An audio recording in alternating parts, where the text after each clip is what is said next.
কষ্ট লাগলেও সত্য বলতেই হবে। শুধু একটা প্রশ্ন, ছাত্র সমাজ কেমন লাগছে আপনাদের এই সরকার ব্যবস্থা? এই অবৈধ সরকারকে কেমন লাগছে? তার ব্যবস্থাপনা কেমন লাগছে? হ্যাঁ, প্রশ্ন আপনাদের কাছে। আপনারা মানে একটা ভুল বক্তব্যকে বিকৃত করে যারা শুনিয়েছে তাদের কথা শুনে যেভাবে দলে দলে রাস্তায় নেমে গিয়েছিলেন, এখন কি মনে হচ্ছে না প্রায়শ্চিত্ত করার সময়?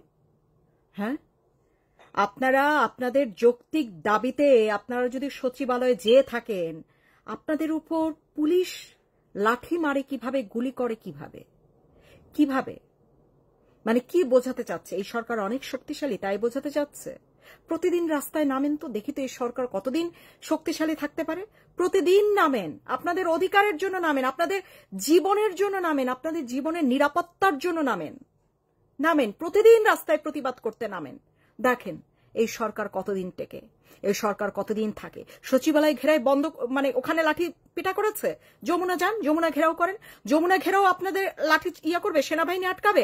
চলে যান, সমন্বয়কদের বাসায় বাসায় চলে যান, প্রত্যেকে যতগুলা দোষী সবাইকে ধরে ধরে তাদেরকে ঘেরাও করেন, অবরুদ্ধ করেন। এত সাহস একটা লাশের সঠিক জবাব সংখ্যা যারা দিতে পারছে না, তারা আবার ছাত্রদের গায়ে পুলিশ দিয়ে গুলি চালাচ্ছে, লাঠিপেটা করাচ্ছে। সারা দেশের ছাত্র সমাজ কোথায়? আমি মেধাবীদের বলবো, আমি মেধাবী নামের যারা গবাদি আছে, যারা সন্ত্রাসী আছেন, যারা এখন নির্বাচনের জন্য দল গোছাচ্ছেন, দেশে দেশে ঘুরে বেড়াচ্ছেন, তারা ছাত্র না, তারা কোনোদিনই ছাত্র ছিল না। আমি তাদের বলবো না। সত্যিকার অর্থে যারা ছাত্র, সেই ছাত্র সমাজকে বলবো, আপনারা কোথায়? বাংলাদেশের যে কোনো প্রান্তেই আপনারা থাকেন না কেন, আপনারা একত্রিত হন এবং ঢাকার উদ্দেশ্যে রওনা হন। ঢাকা ঘেরাও করেন, এই অবৈধ সরকার উচ্ছেদ করেন।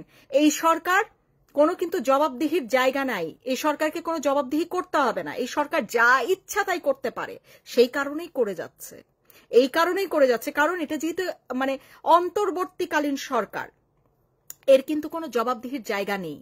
এবং এই সরকার কিন্তু আমাদের সংবিধানের কোনো সরকার না, এটি একটি অবৈধ সরকার। এই কারণেই এর যে জঙ্গি সংগঠন যেগুলো আছে, তারপর হচ্ছে জামাত শিবির, এই জামাত শিবিরের পোলাপাইন লাগানো পার্টি যারাই আছে, তারাই সংবিধান পাল্টানোর জন্য উঠে পড়ে লেগেছে, যেন আপনারা কোনো কিছুর প্রতিবাদ না করতে পারেন। সংবিধান থেকে এগুলাই তারা বাদ দিবে, যে তারা যা বলবে আপনারা চুপচাপ শুনবেন, তারা যেই গণহত্যা করবে আপনারা চুপচাপ দেখবেন, তারা যেই লাশের সংখ্যা দিবে আপনারা চুপচাপ মেনে নেবেন। এই কারণে তারা সংবিধান পাল্টাতে চায়।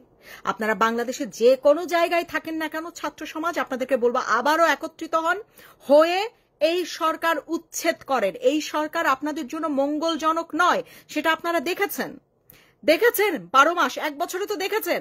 এই সরকার শুধু নিজের স্বার্থে এসেছিল, নিজের ট্যাক্স কর মাফ করা, নিজের মামলা উঠানো, নিজের নামে সকল প্রতিষ্ঠানের লাইসেন্স নেওয়া, নিজে ব্যবসায়ীর নামে সকল যত রকম সুবিধা আছে সব নেওয়া।